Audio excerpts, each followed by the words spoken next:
The year is 2013, and Irrational Games has just done the unexpected. Instead of plunging us deeper in the rapture, we were sent soaring above the clouds to the city of Columbia, a place that seems almost peaceful when you first arrive.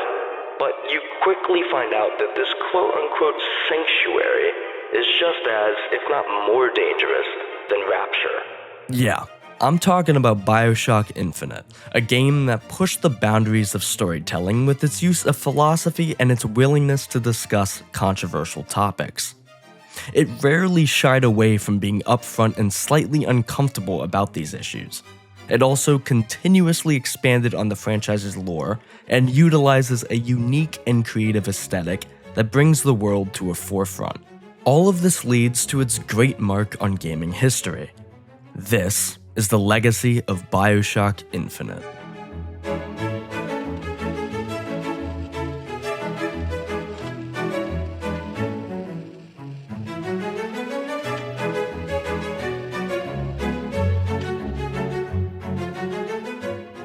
Bioshock as a whole is a series that I hold near and dear to my heart. Every year, I play through the full series at least once, and if you need proof, here's a part 1 walkthrough that I posted back in 2011. And yes, I literally only posted the intro. I've been keeping everyone on the edge of their seats waiting for that part 2 for 13 years. So for me, this series is what introduced me into the world of creative and interesting storytelling and gameplay.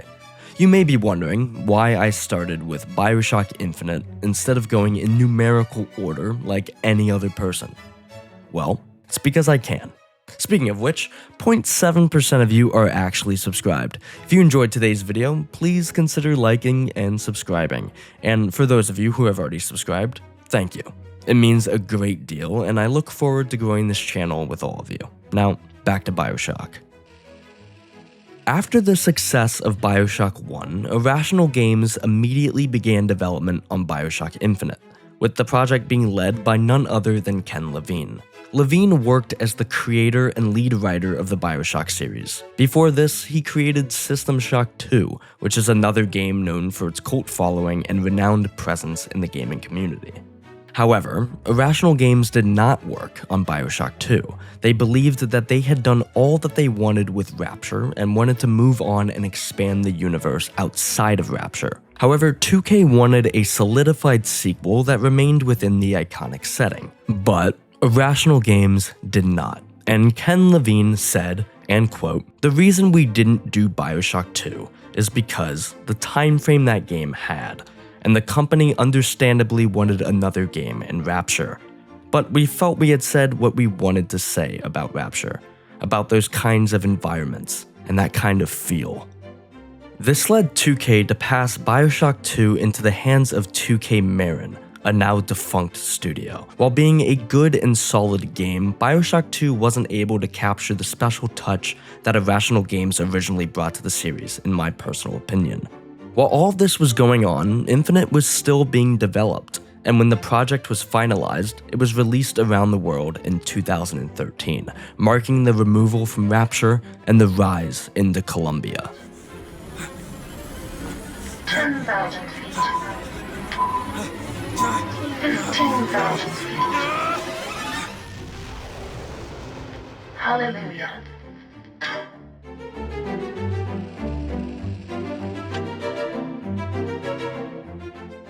Columbia, a city that is the poster child of all things wrong in human ideology. Painted over with a fresh coat of beauty and prosperity, Columbia masquerades as a perfect American utopia. But underneath all of its inventive genius sleeps a cult of power-hungry extremists led by Father Comstock, who is hell-bent on eradicating the false shepherd, otherwise known as you, Booker DeWitt. Booker is a man with a debt to pay. He is gritty, upfront, and a killer.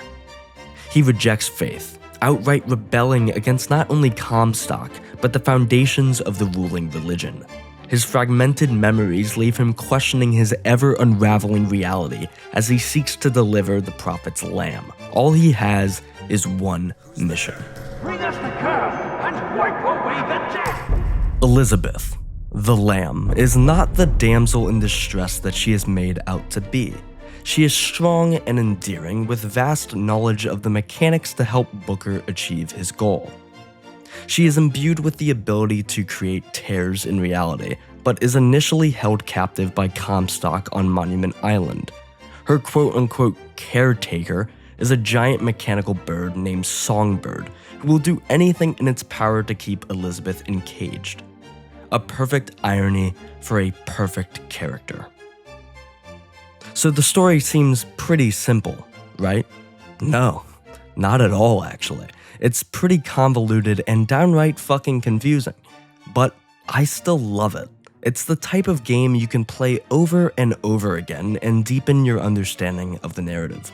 Or you could, watch an analysis and then watch my video again. That'd be great. Much like this ideal world that I've spun for you, Bioshock's world building is infinite.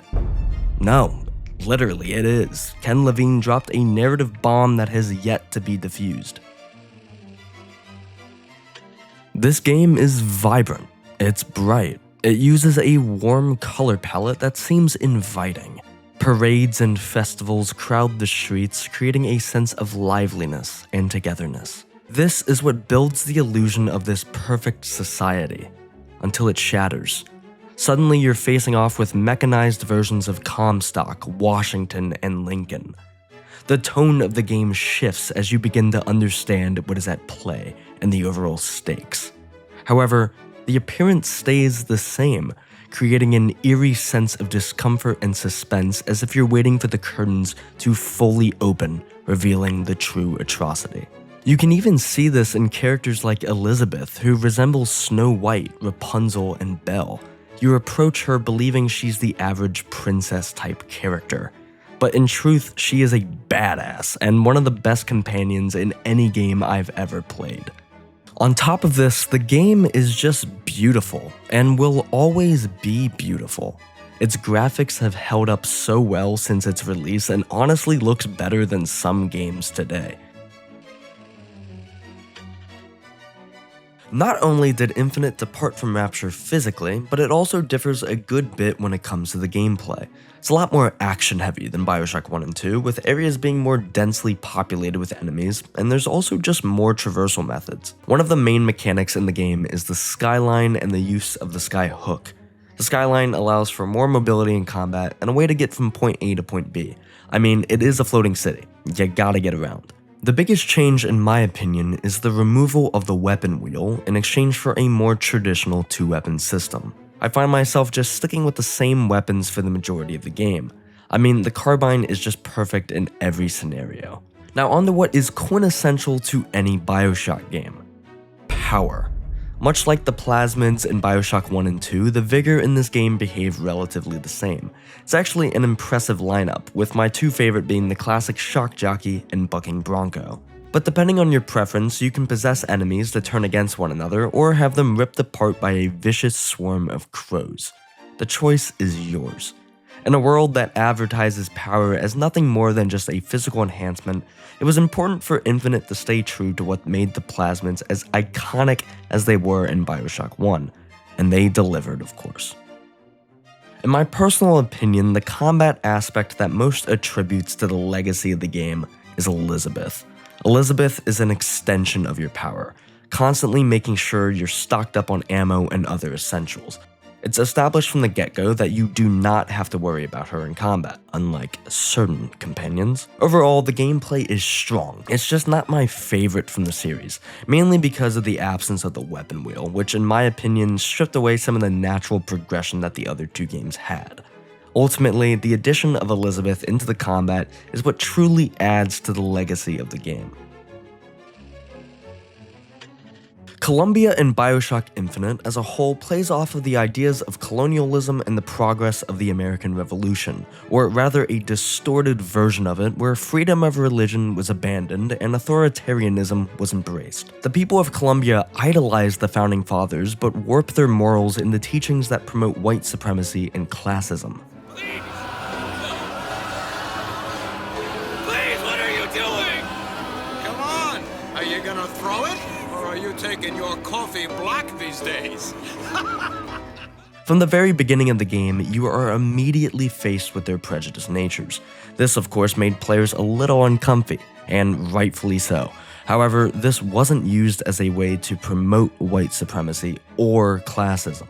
Rather, it was used to create a conversation about these issues in their ongoing presence in modern life.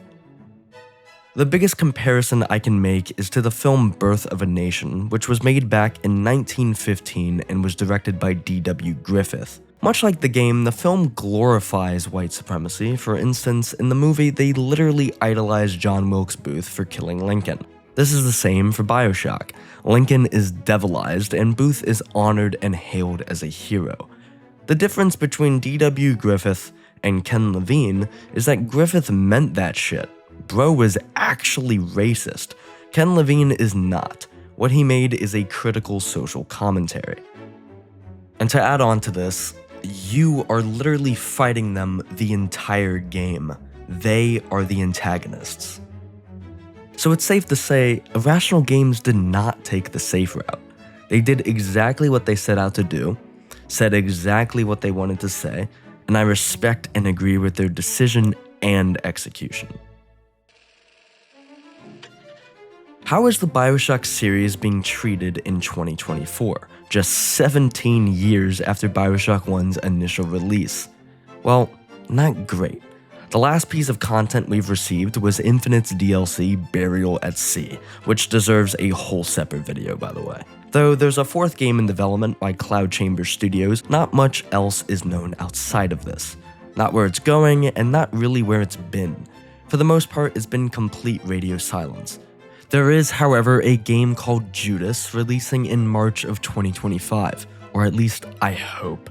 The game is being developed by Ghost Story Games, which is Ken Levine's new studio, serving as a soft rebranding of Irrational Games. For now, this is our Bioshock successor, and it looks fantastic, but I have and will always continue to beg on my hands and knees every Game Awards just for a scrap of Bioshock. Even though it's been gone for so long and there's still no release date or trailer, Bioshock Infinite and its predecessors have been holding steady ground in the hearts of fans.